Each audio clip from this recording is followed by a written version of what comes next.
দিনাজপুরের সন্তান সাখাওয়াত হোসেন সাকিব মাদকের ভয়াল গ্রাস থেকে তরুণ সমাজকে রক্ষা এবং উত্তরবঙ্গের জেলা দিনাজপুরের ঐতিহ্যকে বিশ্ব দরবারে তুলে ধরার প্রত্যয়ে এক ব্যতিক্রমী উদ্যোগ নেন তরুণ এই অ্যাথলেট। ঢাকা থেকে দিনাজপুর পর্যন্ত দীর্ঘ পথ দৌড়ে অতিক্রম করার এই দুঃসাহসিক অভিযানে ইতিমধ্যেই অভাবনীয় এক নজির গড়েছেন তিনি।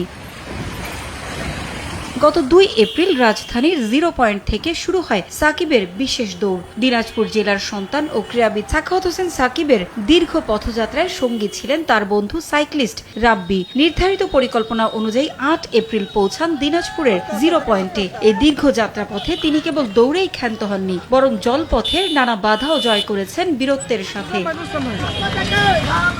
অভিযানের তৃতীয় দিন 4 এপ্রিল অনন্য কৃতিত্ব অর্জন করেন সাকিব। এদিন সকাল 9:15 তিনি যমুনা নদীতে সাঁতার শুরু করেন। উত্তাল ঢেউয়ের সাথে প্রায় 3 ঘন্টা লড়াই চালিয়ে দুপুর 12:07 সফলভাবে নদী পাড়ি দেন।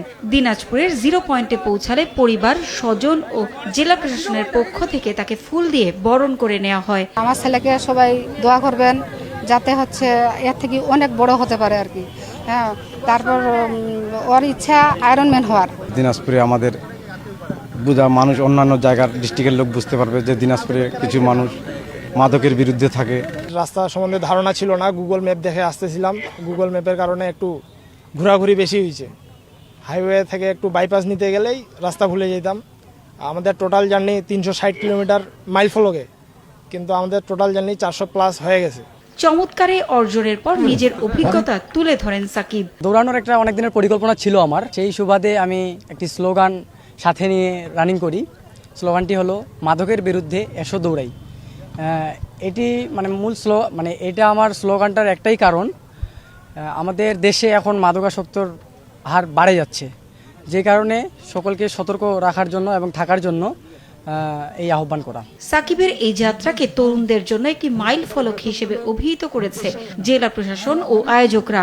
0 পয়েন্ট থেকে দিনাজপুর 0 পয়েন্ট পর্যন্ত এই দীর্ঘ পথ, এবং তার সাথে সাইকেলের সহযোগিতা করেছে রাব্বি। আমি দুজনকে অভিনন্দন জানাচ্ছি, এবং এই মেসেজটা শুধু দিনাজপুর নয়, গোটা বাংলাদেশকে দেওয়া হয়েছে যে আসুন মাদকের বিরুদ্ধে সোচ্চার হই, নিজেও মাদক থেকে দূরে থাকি, ক্রিয়াঙ্গনে সম্পৃক্ত থাকি, নিজেকে গড়ি, পরিবারকে গড়ি এবং সমাজকে গড়ি। এই যে সাকিব এবং রাব্বিদের যে উত্থান, এটি আমাদেরকে হয়তোবা ইঙ্গিত দিচ্ছে যে আমরা পথ হারাবো না, আমরা আবার পথ ফিরে পাবো। আমাদের যুব সমাজ যদি এই ধরনের যারা ত্যাগী আছে, যারা নিজের মনোবল এবং নিজের ইচ্ছাশক্তি বলে বলিয়ান হয়ে পৃথিবীর শক্ত যেই হার্ডলগুলো আছে সেগুলো অতিক্রম করতে পারে, এই শিক্ষা থেকে যদি আমাদের তরুণ প্রজন্মরাও তারা যদি উৎসাহিত হয়। সাখাওয়াত হোসেন সাকিব দিনাজপুর শহরের রামনগর এলাকার বাসিন্দা।